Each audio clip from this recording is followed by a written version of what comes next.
तो मैं बोलूँगी कि आप लोग बिल्कुल इसको मिस नहीं कीजिएगा अगर आप लोग बिहार में एग्ज़ाम शिक्षक की दे रहे हैं तो। नमस्कार, स्वागत है आप सभी का यूट्यूब चैनल पर। तो आज हम लोग भूगोल का क्लास 9th का तो चैप्टर हम लोग देख ही चुके हैं, एक वीडियो जा चुकी है। अगर आप लोग नहीं देखे हैं तो उसका लिंक मैं डिस्क्रिप्शन बॉक्स में डाल दूँगी, जिसमें कि हमने 9th क्लास के सारे चैप्टर को उस वीडियो में कवर कर लिए हैं। बस एक पॉइंट छूट गया था, 2 चैप्टर, जिसमें कि जो ये हमारा देश था ना, बांग्लादेश श्रीलंका हो गया, तो श्रीलंका तक हम लोग तो कर चुके थे, उसमें बस ये पाकिस्तान रह गया था, और क्षेत्रीय अध्ययन तथा मानचित्र अध्ययन, यानी 3 चैप्टर इससे। और आज हम लोग देखेंगे सबसे इम्पॉर्टेंट टॉपिक जो कि क्लास 10th का है, ये चैप्टर है। इस चैप्टर से तो भूगोल में प्रश्न भर भर के पूछे जा रहे हैं। अगर आप ये पूरी देख लेते हैं ना, मैं तो बोलूँगी कि इसको आप लोग बिल्कुल इग्नोर नहीं कीजिए। ये जो चैप्टर है इसको बिल्कुल इग्नोर नहीं कीजिए। बड़ी चैप्टर है, बहुत लंबा चैप्टर है, और टॉपिक तो मतलब इतने अच्छे अच्छे टॉपिक है ना, जैसे क्योटो सम्मेलन हो गया, तृतीय पृथ्वी सम्मेलन कब हुआ था, एजेंडा जो 21 है वो क्या है, प्रथम पृथ्वी सम्मेलन, मतलब ये चैप्टर क्वेश्चन का खजाना है। तो इस चैप्टर को तो आप लोग बिल्कुल इग्नोर ना करें, बिल्कुल से बिल्कुल इग्नोर ना करें।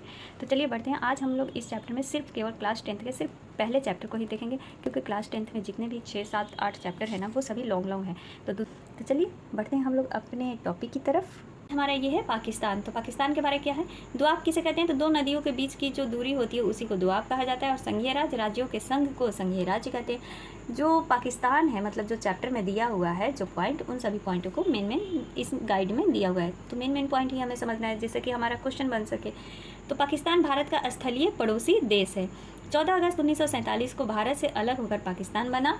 1971 ईस्वी में पूर्वी अंग अलग होकर बांग्लादेश बन गया। बांग्लादेश बन गया ना, पूर्वी अंग। बांग्लादेश कहाँ है, हमारा पूरब में ही तो है। तो कब वो अलग हुआ था, तो 1971 ईस्वी में अलग हुआ था। पाकिस्तान का कुल क्षेत्रफल कितना है, तो 8,03,493 वर्ग किलोमीटर है। पाकिस्तान की राष्ट्रीय भाषा क्या है, तो वो है उर्दू। प्रशासनिक दृष्टि से पाकिस्तान 10 रियासतों में बटा हुआ है। कितने रियासतों में, तो 10 रियासतों में बटा हुआ है। पाकिस्तान के प्रमुख नगर इस्लामाबाद, रावलपिंडी, कराची, लाहौर और हैदराबाद है। पाकिस्तान की राजधानी कहाँ है, तो वो है इस्लामाबाद। पाकिस्तान की जनसंख्या कितनी है, तो 15.5 करोड़ तथा प्रति वर्ग किलोमीटर 150 लोग निवास करते हैं। खैबर, बोलन और गोभल यहाँ के प्रमुख दर्रे हैं। तो दर्रे पाकिस्तान के प्रमुख कौन कौन से हैं, खैबर, बोलन और गोभल है। एशिया महादेश में सबसे गर्म स्थान कौन सा है, तो पाकिस्तान में ही है, जो कि जैकोबाबाद है। कौन सा है, जैकोबाबाद एशिया महादेश का सबसे गर्म स्थान है। पाकिस्तान की मुख्य नदी कौन सी है, तो सिंधु नदी है। सिंधु नदी को पाकिस्तान का देन कहा जाता है। सिंधु नदी अपने मुहाने पर क्या बनाती है, तो डेल्टा बनाती है। पाकिस्तान एक कृषि प्रधान देश है। पाकिस्तान का मुख्य फसल क्या है, तो गेहूँ, चना, मक्का, ज्वार, बाजरा, कपास, तिलहन, गन्ना एवं तंबाकू है। रावलपिंडी, मजरावल, हैदराबाद के क्षेत्रों में कोयला मिलता है। तो पाकिस्तान में कोयला कहाँ कहाँ मिलता है, तो रावलपिंडी, मजरावल और हैदराबाद के क्षेत्रों में। अटक, सरगोधा, जित्रल एवं मियाँ वाली क्षेत्र में लौह अयस्क मिलता है। पाकिस्तान के बारे में है ये। और प्राकृतिक गैस सुई, खैरपुर एवं लायलपुर में मिलता है। कहाँ पर, लायलपुर में मिलता है प्राकृतिक गैस। खेल का सामान तैयार करने के लिए कहाँ, तो सियालकोट प्रसिद्ध है। खेल का सामान बनाने के लिए कौन सा प्रसिद्ध है, तो सिद्ध है सियालकोट। क्वेश्चन को आज नहीं देखेंगे हम लोग, क्योंकि ये सारे प्रश्न हम लोग देख चुके हैं। तो आज सिर्फ हम लोग पॉइंटों को ही समझेंगे। अगला हमारा चैप्टर है मानचित्र अध्ययन। तो देखिए फ्रेंड्स, इससे रिलेटेड, इस चैप्टर से रिलेटेड हम लोग प्रश्नों को ही देख लेते हैं। ये स्मरणीय हमारा तथ्य हो गया। देखिए, कौन सी मापक विधि सर्वाधिक मान्य है। अच्छा चलिए, स्मरणीय तथ्य को ही समझ लीजिए। कौन सी विधि सर्वाधिक मान्य है, निरूपक विधि सर्वाधिक मान्य है। कौन सी विधि, तो निरूपक विधि जो है सर्वाधिक मान्य है। मानचित्र की दूरी को मापनी में अंश के द्वारा मापा जाता है। तो क्वेश्चन बन सकता है ना कि मानचित्र की दूरी को मापनी में कैसे जाना जाता है, तो अंश के द्वारा। मापनी में धरातल की दूरी को किस प्रकार से व्यक्त करते हैं, तो हर के द्वारा व्यक्त करते हैं। मानचित्र भूगोल के विद्यार्थियों के लिए तो आवश्यक यंत्र है ही। मापक धरातल के क्षेत्र को मानचित्र पर सही प्रदर्शित करने की एक क्या है, विधि है। मापक को माध्यम से हम विस्तृत भूखंडों को मानचित्र पर लघु रूप से प्रदर्शित कर सकते हैं। ठीक है, यानी मापक जो है, मापक के माध्यम से हम विस्तृत भूखंडों को क्या कर सकते हैं, मानचित्र पर लघु रूप से यानी छोटे रूप में भी प्रदर्शित करके दिखा सकते हैं। मापक से किसी क्षेत्र के क्षेत्रफल की जानकारी प्राप्त होती है। मापक की सहायता से किसी भी धरातल को बड़े तथा छोटे आकार में प्रदर्शित किया जा सकता है। भवन, कारखाने, रेलवे लाइन आदि सभी के चित्र बनाने के लिए मापक आवश्यक होता है। भू सर्वेक्षण के लिए भी माप अनिवार्य होता है। अब इस चैप्टर से जुड़े प्रश्न देख लीजिए, तो सारा चैप्टर क्लियर हो जाएगा। कौन सी मापक विधि सर्वाधिक मान्य है, तो वो है निरूपक विधि। मानचित्र की दूरी को मापनी में कैसे मापा जाता है, तो अंश के द्वारा मापा जाता है। मापनी में हर किस प्रकार से व्यक्त किया जाता है, तो अभी बोली थी धरातल की दूरी के द्वारा। निम्नलिखित में से कौन सा मापक निरूपक विधि का है, तो सेंटीमीटर है। निम्न में से किस मापनी के द्वारा किलोमीटर और मील दोनों की दूरियों को दर्शाया जा सकता है? तो किलोमीटर और क्या मील यानी दोनों की दूरियों को दर्शाया जा सकता है तो तुलनात्मक मापनी में। उच्चावच प्रदर्शन के लिए हेस्यूर विधि का विकास किसने किया था? तो हेस्यूर विधि का विकास किसने किया? वो किए थे लेहमान ने। पर्वतीय छायाकरण विधि में भू आकृतियों पर किस दिशा में प्रकाश पड़ने की कल्पना की जाती है? तो उत्तर पश्चिम दिशा में कल्पना की जाती है। छोटी महीन एवं खंडित रेखाओं को ढाल की दिशा में खींचकर उच्चावच प्रदर्शन विधि को क्या कहा जाता है? तो वो कहा जाता है हेस्यूर। क्या कहा जाता है? हेस्यूर कहा जाता है। इसका आंसर हो गया सी। तल चिन्ह की सहायता से किसी स्थान विशेष की मापी गई ऊंचाई को क्या कहा जाता है? तो स्थानिक ऊंचाई कहा जाता है। स्थानिक ऊंचाई। अस्तर रंजन विधि के अंतर्गत मानचित्रों में नीले रंग को किस भाग से दिखाया जाता है? तो वो जल को क्या किससे दिखाया जाता है? नीले रंग से दिखाया जाता है। हेस्यूर विधि का एक विकास करने वाले लेहमान किस देश के निवासी थे? तो वो थे ऑस्ट्रेलिया के। कहाँ के थे? ऑस्ट्रिया के थे। विभिन्न आकृतियों का मानचित्र निरूपण क्या कहलाता है? तो वो कहलाता है उच्चावच निरूपण। देखिए इसी प्रकार से कितने प्रकार के प्रश्न पूछ लिया, मतलब एक क्वेश्चन से। तल चिन्ह की सहायता से किसी स्थान विशेष की मापी गई ऊंचाई को क्या कहा जाता है? तो ढाल प्रवणता कहा जाता है। भूतल पर समुद्र तल से एक समान ऊंचाई वाले स्थानों को मिलाने वाली किस रेखा को समुच्च रेखा कहते हैं? तो काल्पनिक रेखा को क्या कहते हैं? समुच्च रेखा कहते हैं। अब 9th क्लास का ये लास्ट चैप्टर क्षेत्रीय अध्ययन, इसमें कुछ दिया नहीं गया है। प्राथमिक आंकड़े, यह आंकड़े निश्चित किए गए क्षेत्र में जाकर के एकत्रित किए जाते हैं। द्वितीय आंकड़े क्या होता है? तो जो किसी स्रोत द्वारा उपलब्ध कराए जाते हैं उसे क्या कहते हैं? द्वितीय आंकड़े।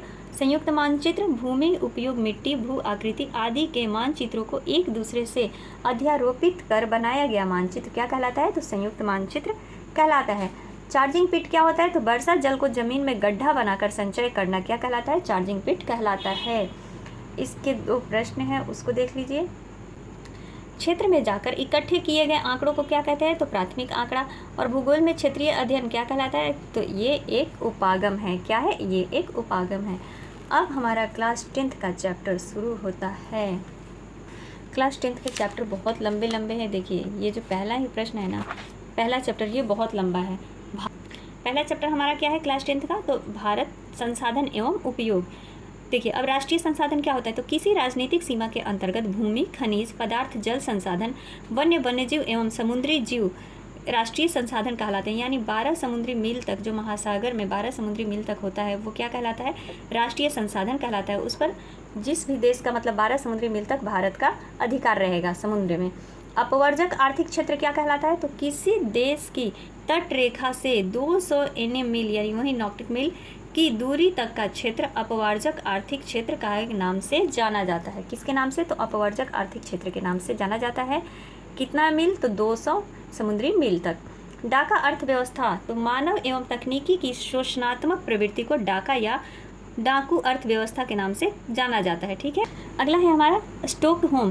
पर्यावरण संरक्षण हेतु सर्वप्रथम स्टॉकहोम में विश्व शिखर सम्मेलन 1972 ईस्वी में आयोजित किया गया। इसी सम्मेलन के पश्चात 5 जून संपूर्ण विश्व में पर्यावरण दिवस के रूप में मनाया जाता है। तो किसके पश्चात? तो जो सम्मेलन हुआ था पर्यावरण संरक्षण, तो कहाँ हुआ था? स्टॉकहोम में हुआ था विश्व शिखर सम्मेलन 1972 ईस्वी में। नेक्स्ट है हमारा प्रथम शिखर सम्मेलन, पृथ्वी शिखर सम्मेलन का आयोजन कहाँ हुआ? तो 3 से 14 जून 1992 ईस्वी को हुआ था। कहाँ पर? तो रियो डी जेनेरो में। कहाँ हुआ था? रियो डी जेनेरो में हुआ था, जिसमें विकसित एवं विकासशील देशों के लगभग 178 प्रतिनिधियों ने भाग लिया था। तो देखिए चैप्टर पढ़ने से कितना फ़ायदा होता है, सारे पॉइंट हम लोग समझ जाते हैं। तो अगर पूछ लेता है कि कितने प्रतिनिधियों ने प्रथम पृथ्वी सम्मेलन में भाग लिया था, तो 178 प्रतिनिधियों ने। इस सम्मेलन में ग्लोबल वार्मिंग, वन संरक्षण, जैव विविधता कार्यक्रम 21 एवं रियो घोषणा पत्र समझौता किया गया था। यानी कार्यक्रम 21 एवं रियो घोषणा पत्र क्या किया गया था? तो समझौता किया गया था इस सम्मेलन में। कार्यक्रम 21 क्या है? यानी एजेंडा जो 21 है वो क्या है? तो ये संयुक्त राष्ट्र संघ पर्यावरण और विकास के तत्वाधान में रियो डी जेनेरो सम्मेलन में राष्ट्र अध्यक्षों द्वारा स्वीकृत 800 पृष्ठीय एक घोषणा पत्र है। 800 पेज का एक क्या है? घोषणा पत्र है, जिसमें सतत विकास को प्राप्त करने के लिए 21 कार्यक्रमों को स्वीकृत किया गया। एजेंडा 21 को गठित करने हेतु सभी देशों को निर्देश दिए गए तथा इस पर होने वाले खर्च के वहन हेतु विश्व पर्यावरण कोष की भी स्थापना की गई। ठीक है। किस पर खर्च करने के लिए? जो एजेंडा 21 बनाया गया था उस पर खर्च करने के लिए। अगला है हमारा, नेक्स्ट है हमारा द्वितीय पृथ्वी सम्मेलन का आयोजन 23 से 27 जून 1997 में किया गया, पहला 1992 में और दूसरा हुआ 23 से 27 जून तक 1997 को। कहाँ पर? तो न्यूयॉर्क में किया गया। प्रथम सम्मेलन के मूल्यांकन के लिए 5 वर्ष बाद आयोजित हुआ था। कितने वर्ष बाद? तो 5 वर्ष बाद यह आयोजित हुआ दूसरा सम्मेलन, और इसे +5 सम्मेलन भी कहा जाता है। तो देखिए, अगर पूछ लेगा कि +5 सम्मेलन किसे कहा जाता है, तो द्वितीय पृथ्वी सम्मेलन को ही कहा जाता है। क्योटो सम्मेलन क्या है? और देखिए फ्रेंड्स, ये सारे चैप्टर जो अभी बीपीएससी शिक्षक भर्ती आने वाली है, जो कि अक्टूबर-नवंबर में नोटिस भी आ गया है कि अक्टूबर-नवंबर में हो सकता है उसका नोटिफिकेशन आ सकता है, तो उसमें भी ये काम आएगा, क्योंकि उसमें भी हमें यही सब पढ़ना है। आगे बढ़ते हैं। क्योटो सम्मेलन, तो दिसंबर 1997 ईस्वी में पृथ्वी को ग्लोबल वार्मिंग से बचाने के लिए जापान के क्योटो में सम्मेलन आयोजित किया गया, जिसमें 159 देशों ने भाग लिया। कितने देशों ने भाग लिया था? तो 159 देशों ने भाग लिया। इसमें 6 गैसों यानी कार्बन डाइऑक्साइड, मीथेन, नाइट्रोजन, यही सब है, फ्लोरोकार्बन, सल्फर, हेक्सा क्लोराइड को ग्लोबल वार्मिंग के लिए जिम्मेवार मानते हुए इसके उपयोग में कटौती पर सहमति बनी। मतलब इन सभी गैसों को क्या माना गया? ग्लोबल वार्मिंग के लिए जिम्मेदार माना गया, और इन सभी गैसों पर कटौती पर सहमति बनी। जहां यूरोपीय संघ ग्रीन हाउस गैसों के उत्सर्जन में 8%, अमेरिका 7% एवं जापान 6% की कटौती पर सहमत हुए। इस सम्मेलन को विश्व पर्यावरण सम्मेलन या ग्रीन हाउस सम्मेलन के नाम से भी जाना जाता है। किस सम्मेलन को? क्योटो सम्मेलन को। कब हुआ था? 1997 ईस्वी में हुआ। तृतीय पृथ्वी सम्मेलन कब हुआ था? तो तृतीय पृथ्वी सम्मेलन 10 वर्ष बाद हुआ, 26 अगस्त से 4 सितंबर के बीच हुआ था, और 2002 में ये हुआ। कहाँ पर हुआ? तो ये हुआ तृतीय पृथ्वी सम्मेलन कहाँ हुआ? जोहान्सबर्ग में आयोजित किया गया। इसमें 150 धाराओं पर विश्व स्तरीय सहमति तैयार करना था। इस सम्मेलन का मतलब मेन उद्देश्य था पर्यावरण संबंधी 150 धाराओं पर विश्व स्तरीय सहमति तैयार करना।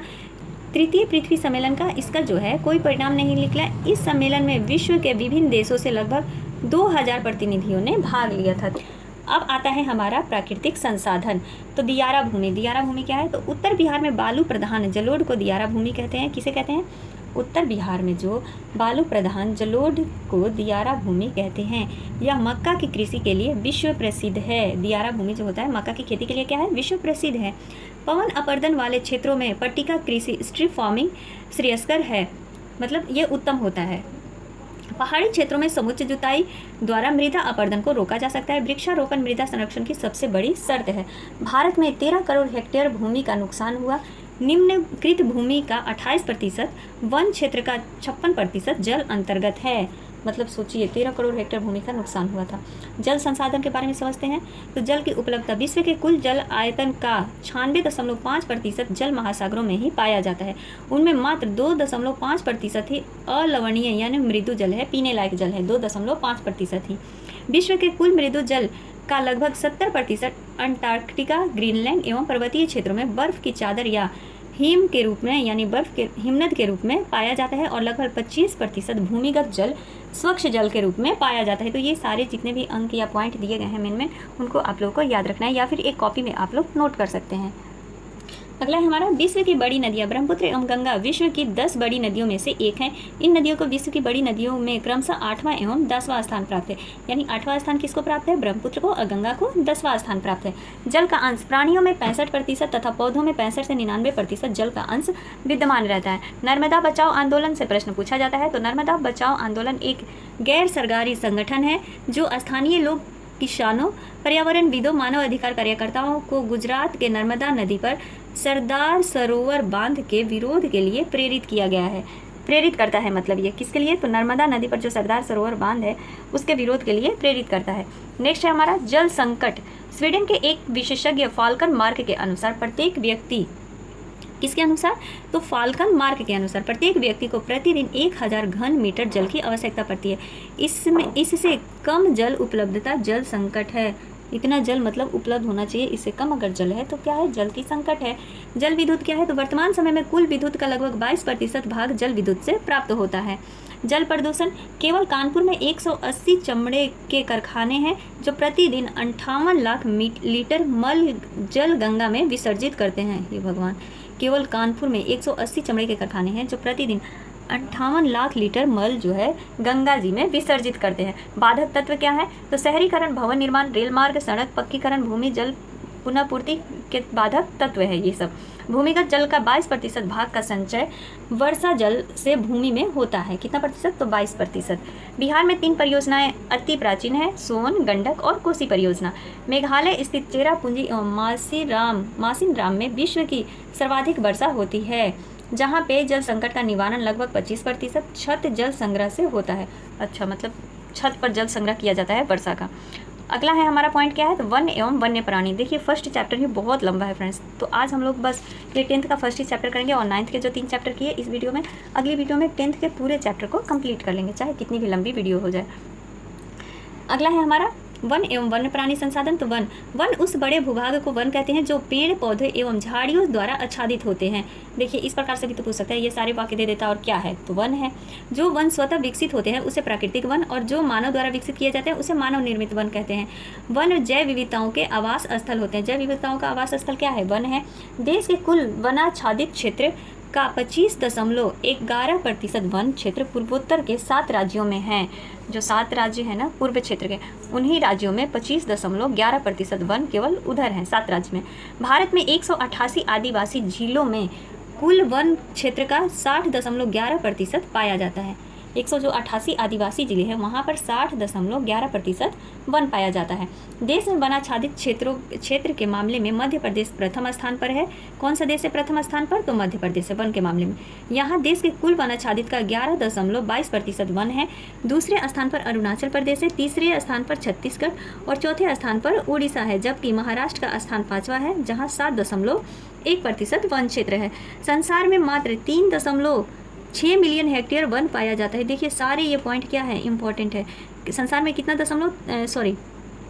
कितना बिलियन हेक्टेयर वन पाया जाता है? तो 3.6 बिलियन हेक्टेयर। लगभग 8000 वर्ष पूर्व से 6 बिलियन वनों की कटाई हो चुकी है। हाल के वर्षों में वन विकास में भारत चीन के बाद दूसरा स्थान है। भारत जो है चीन के बाद कौन से स्थान पर आता है? तो दूसरे स्थान पर आता है। हिमालय जो वन है वहाँ पर चीड़ के प्रकार का सदाबहार वृक्ष यानी एक औषधीय पौधा है, जो हिमाचल प्रदेश और अरुणाचल प्रदेश के कई क्षेत्रों में पाया जाता है। चीड़ की छाल, पत्तियाँ, टहनियाँ और जड़ों से टैक्सोल नामक रसायन निकलता है। इसे कैंसर रोग के उपचार में प्रयोग किया जाता है। देखिए तो इसे किस रूप में प्रयोग किया जाता है? तो कैंसर के रोग के उपचार में प्रयोग किया जाता है। किसको? तो टैक्सोल जो नामक रसायन निकलता है उसका। इससे बनाई गई दवाई विश्व में सबसे अधिक बिकने वाली कैंसर औषधि की दवा है। इसके अत्यधिक निष्कासन से इस वनस्पति के अस्तित्व का संकट पैदा हो गया है। मतलब इससे अधिक टैक्सोल के उत्पादन किया जा रहा है, जिसके कारण इसका क्या हो रहा है? संकट पैदा हो गया है इस वनस्पति के लिए। पिछले 1 दशक में हिमाचल प्रदेश और अरुणाचल प्रदेश में विभिन्न क्षेत्रों में वन के हजारों पेड़ विलुप्त हो यव के हजारों पेड़ क्या हो गए हैं? विलुप्त हो गए हैं। उपजातियाँ तो हमारे देश में लगभग 81,000 वन्य प्राणी उपजातियाँ और लगभग 47,000 वनस्पतियाँ पाई जाती हैं। सारे पॉइंट याद कर लीजिए। 81,000 वन्य प्राणी उपजातियाँ, 47,000 वनस्पति उपजातियाँ पाई जाती हैं और वनस्पति उपजातियों में लगभग 15,000 भारतीय मूल की हैं। मतलब इनमें से 15,000 जो है भारतीय मूल के। वेटलैंड क्या होता है? तो वेटलैंड निम्न तलीय जल जमाव वाले क्षेत्र को वेटलैंड कहा जाता है। स्थानीय तौर पर इसे चौर, भांगर, मौन, टाल कहा जाता है वेटलैंड को। अमृता देवी, तो अमृता देवी राजस्थान के बिश्नोई गांव की रहने वाली थी। उसने 1731 ईस्वी में राजा के आदेश को दरकिनार कर वनों से लकड़ी काटने वाले का विरोध किया, लगा दी। रेड डाटा क्या होता है? तो इसमें सामान्य प्रजातियों के विलुप्त होने के खतरे से अवगत कराया जाता है। रेड डाटा में संकटग्रस्त प्रजातियां सर्वमान्य रूप से चिन्हित होती हैं। विश्व स्तर पर संकटग्रस्त प्रजातियों की रेड डाटा में एक तुलनात्मक स्थिति के प्रति चेतावनी देती हैं। स्थानीय स्तर पर संकटग्रस्त प्रजातियों की पहचान एवं उनके संरक्षण से संबंधित कार्यक्रम को प्रोत्साहन देना ही क्या कहलाता है? रेड डाटा कहलाता है, या रेड डाटा का मुख्य कार्य है। जैव अपहरण क्या है? इसको देखते हैं। देखिए प्राकृतिक जनित तथा करोड़ों वर्ष में विकास की क्रिया में स्थापित अनुवांशिक गुणों में हेराफेरी को जैव अपहरण कहा जाता है, यानी बायोपायरेसी कहा जाता है। 1973 ईस्वी में अधिकारियों ने पाया कि देश में 20वीं शताब्दी के आरंभ में यानी शुरू में बाघों की संख्या अनुपातित कितनी थी? तो 5,500 से घटकर मात्र 1827 रह गई। ये भगवान, 273 ईस्वी में अधिकारियों ने पाया कि 20वीं शताब्दी के शुरू में ही बाघों की संख्या कितनी से घटकर कितनी हो गई? तो 5500 से घट करके 1827 हो गई। बाघ परियोजना विश्व की बेहतरीन वन्य जीव परियोजनाओं में से एक है। इसकी शुरुआत 1973 ईस्वी में हुई। उत्तरांचल में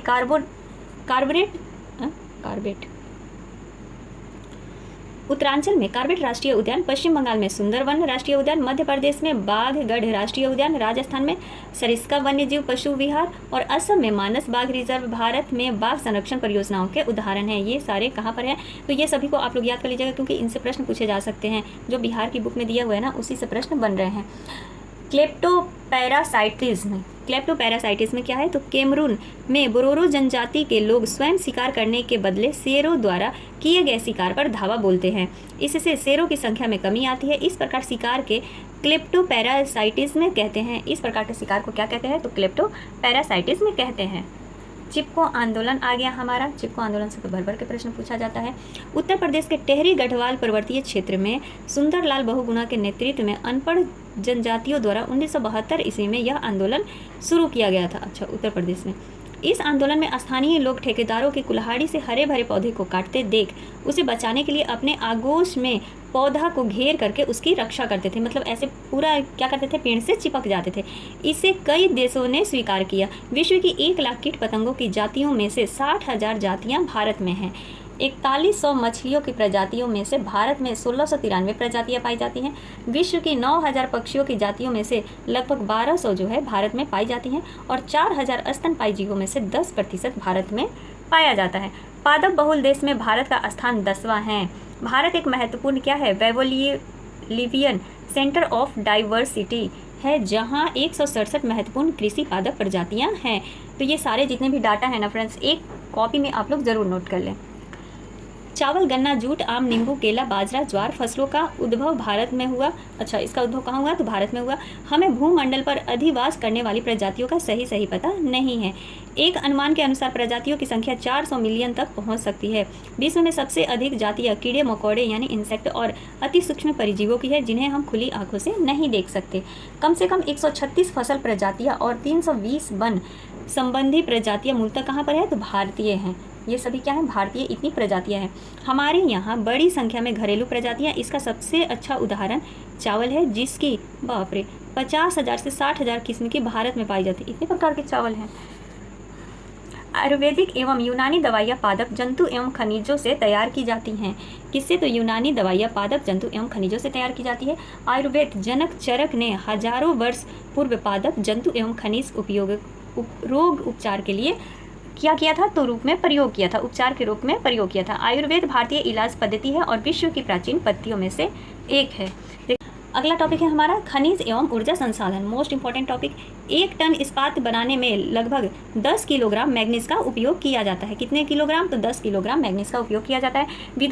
विद्युत के यथार्थ स्थापित क्षमता और वास्तविक उत्पादन के बीच अंतर बना रहता है। विद्युत उत्पादन और उपयोग को यूनिट से भी प्रकट किया जा सकता है। अच्छा, विद्युत उत्पादन को किससे प्रकट किया जा सकता है? तो यूनिट से भी प्रकट किया जा सकता है। 1 यूनिट का अर्थ होता है 1000 वाट बिजली, यानी 1 घंटा तक इस्तेमाल करना। कॉफ़ी की 3 प्रमुख किस्में हैं, अरेबिका, लिबेरिका और रोबस्ता। ये किसकी फसलें किस्में हैं? तो कॉफ़ी की।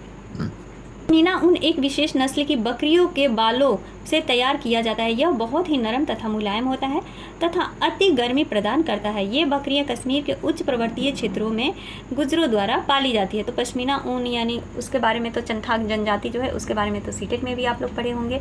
अंगोरा का ऊन, यह खरगोश के रोए से प्राप्त किया जाता है। अंगोरा का ऊन किससे? तो खरगोश के रोए से प्राप्त किया जाता है। कृत्रिम धागे, यह पेट्रो रसायन के उत्पादन तैयार किया जाता है, जैसे नायलॉन, पॉलिस्टर, रियॉन, एक्रिलिक और पॉलीमर। ये किससे प्राप्त किया जाता है? तो कृत्रिम धागे से प्राप्त किया जाता है। उपभोक्ता उद्योग, तो ऐसा उद्योग जो उत्पादक उपभोक्ताओं के सीधे उपयोग हेतु करते हैं उसे क्या कहते हैं? तो उपभोक्ता उद्योग कहते हैं। जैसे कागज उद्योग, दंतमंजन, पंखा, सीमेंट उद्योग, ये सब क्या है? उत्तम इसके उदाहरण हैं जो उपयोग में हम लोग लाते हैं। जमशेदपुर को भारत का बर्मिंघम कहा जाता है। तो किसको भारत का बर्मिंघम? तो जमशेदपुर को कहा जाता है। भारत की सबसे पुरानी तांबे की खान राजस्थान के खेतड़ी नामक स्थान पर है। तांबा से पीतल, कांसा, जर्मन सिल्वर, रोल गोल्ड, अष्ट धातु आदि मिश्रित धातुएं बनाई जाती हैं। किससे? तो तांबा से। बेंगलोर को इलेक्ट्रॉनिक उद्योग की राजधानी कहते हैं। इसे सिलिकॉन नगर भी कहा जाता है। इलेक्ट्रॉनिक उद्योग की राजधानी और सिलिकॉन नगर भी कहा जाता है, यानी सिलिकॉन सिटी। स्वच्छंद उद्योग, कच्चे माल पर आधारित न होने के कारण इलेक्ट्रॉनिक उद्योग को स्वच्छंद उद्योग भी कहते हैं। फुटलूस। उदारीकरण क्या है? तो उदारीकरण द्वारा उद्योग तथा व्यापार को लाल फीताशाही के अनावश्यक प्रतिबंधों से मुक्त करके अधिक प्रतियोगी बनाना क्या कहलाता है? उदारीकरण कहलाता है। नेक्स्ट है हमारा निजीकरण, देश के अधिकतर उद्योगों के स्वामित्व, नियंत्रण तथा प्रबंध निजी क्षेत्र के अंतर्गत किया जाना निजीकरण कहलाता है। इसके परिणाम स्वरूप अर्थव्यवस्था पर सरकारी एकाधिकार कम या समाप्त हो जाता है निजीकरण के द्वारा। बहुराष्ट्रीय कंपनी, तो ऐसी कंपनियां जो किसी एक देश में स्थित मुख्यालय से अनेक देशों में उत्पादन और सेवाओं को नियंत्रित करती है, उसे क्या कहते हैं? बहुराष्ट्रीय कंपनी कहते हैं। एक मनुष्य प्रतिदिन 23,000 बार सांस लेता है। सांस के द्वारा मनुष्य प्रतिदिन 35 गैलन व 16 किलोग्राम ऑक्सीजन युक्त वायु का सेवन करता है। तो ये डाटा याद रखिएगा। प्रदूषण फैलाने वाले उद्योग, चर्म उद्योग, तेल शोधक उद्योग, डीजल कोयला पर आधारित उद्योग, धातु उद्योग, पेपर उद्योग, टंगस्टन उद्योग और सिलिकॉन उद्योग, ये सारे क्या है? प्रदूषण फैलाने वाले उद्योग है। भोपाल गैस त्रासदी एक घटना थी जो 3 दिसंबर 1984 को भोपाल में घटित हुई थी। खाद्य और कीटनाशक बनाने वाली यूनियन कार्बाइड फैक्ट्री में मिथाइल आइसोसाइनेट नामक गैस का रिसाव होने लगा और जिसके कारण 500 लोगों की मृत्यु हो गई। तो किस गैस के कारण हुआ था यह घटना? तो मिथाइल आइसोसाइनेट के कारण। बरौनी स्थित तेल शोधक कारखाना से उत्सर्जित तेल युक्त अपशिष्ट पदार्थों के गंगा नदी में प्रवाहित होने से जल प्रदूषण होता है। मोकामा स्थित बाटा जूता कारखाना एवं शराब बनाने वाली मैकडोनाल्ड कारखाने से प्रतिदिन 2.5 लाख गैलन विषाक्त अपशिष्ट जल गंगा जी में समावेशन होता है। तो फ्रेंड्स, ये हमारा अभी तक फर्स्ट ही चैप्टर चल रहा था जो कि इतना लंबा था और इससे प्रश्न तो और भी बहुत सारे हैं। कितने सारे प्रश्न हैं? सिर्फ केवल इस चैप्टर से 60 से 70 प्रश्न हैं। तो कोयला किस प्रकार का संसाधन है? तो वो है अनवीकरणीय संसाधन। सौर ऊर्जा निम्नलिखित में से कौन सा संसाधन है? तो नवीकरणीय संसाधन है। तट रेखा से कितने किलोमीटर क्षेत्र सीमा अपवर्जक, देखिए आर्थिक क्षेत्र कहलाता है, तो 200 NM। डाकू की अर्थव्यवस्था का संबंध क्या है? तो डाकू क्या होता है? तो संसाधन का विदोहन करना। अभी हम लोग पढ़े थे ना डाकू के बारे में, तो संसाधन का विदोहन करना होता है। समुद्री क्षेत्र में राजनीतिक सीमा के कितनी किलोमीटर क्षेत्र तक राष्ट्रीय संपदा निहित होती है? तो 12 किलोमीटर, यानी 12.2 किलोमीटर। पंजाब में भूमि निम्नीकरण का मुख्य कारण क्या है? तो अधिक सिंचाई, इसका आंसर हो गया डी। सोपानी कृषि किस राज्य में प्रचलित है? तो उत्तराखंड में प्रचलित है। मरुस्थलीय मृदा का विस्तार निम्न में से कहाँ होता है? तो राजस्थान में होता है। मृदा के प्रजनन को नष्ट करने वाला रसायन कौन है? तो एंड्रीन है। काली मृदा का दूसरा नाम क्या है? तो रेगुर है। बृहद क्षेत्र में जल की उपस्थिति के कारण ही पृथ्वी को क्या कहते हैं? नीला ग्रह कहते हैं। कुल जल का कितना प्रतिशत भाग महासागरों में संचित है? तो 96.5% भाग। देश के बाघों को किसने भारत का मंदिर कहा था? तो वो कहे थे पंडित जवाहरलाल नेहरू। प्राणियों के शरीर में कितने प्रतिशत जल की मात्रा निहित होती है? तो 65 से 70%। बिहार में अति जल दोहन से किस तत्व का संकेंद्रण होता है? देखिए फ्रेंड्स, यहाँ पर जो हमारे बुक में दिया हुआ है ना 65%, तो उसी के अकॉर्डिंग चलना है। तो यहाँ आंसर हो जाएगा 65%। बिहार में अति जल दोहन से किस तत्व का संकेंद्रण बढ़ा है? तो वो बढ़ा है आर्सेनिक का। किसका? आर्सेनिक का बढ़ा है। भारत में 2001 ईस्वी में कितने प्रतिशत भौगोलिक क्षेत्र में वन का विस्तार हुआ है? तो 19.27% क्षेत्र में विस्तार हुआ है। वन स्थिति रिपोर्ट के अनुसार भारत में वन का विस्तार है तो 20% भौगोलिक क्षेत्र में। आंसर हो गया सी। बिहार में कितने प्रतिशत भौगोलिक क्षेत्र में वन का फैलाव है? तो 7%। पूर्वोत्तर राज्यों के 188 आदिवासी जिलों में देश के कुल क्षेत्र का कितना प्रतिशत वन है? तो अभी हम लोग देखे थे, तो कितना? 60.11% वन। किस राज्य में वन का सबसे अधिक विस्तार है? तो वो है मध्य प्रदेश में। तो फ्रेंड्स, आई थिंक ये क्वेश्चन में एक और भूगोल का जो वीडियो अपलोड हो चुका है उसको आप लोग जरूर देखिए। प्लेलिस्ट उसकी बनी हुई है, बिहार स्टेट करके 2-3 प्लेलिस्ट बन गया है बिहार स्टेट से रिलेटेड। तो एक में प्रीवियस ईयर क्वेश्चन है जो कि 2011 में पूछे गए हैं, एक है पीजीटी से रिलेटेड और एक है बिहार स्टेट से रिलेटेड जिसमें कि बुक से संबंधित जो चैप्टर हैं।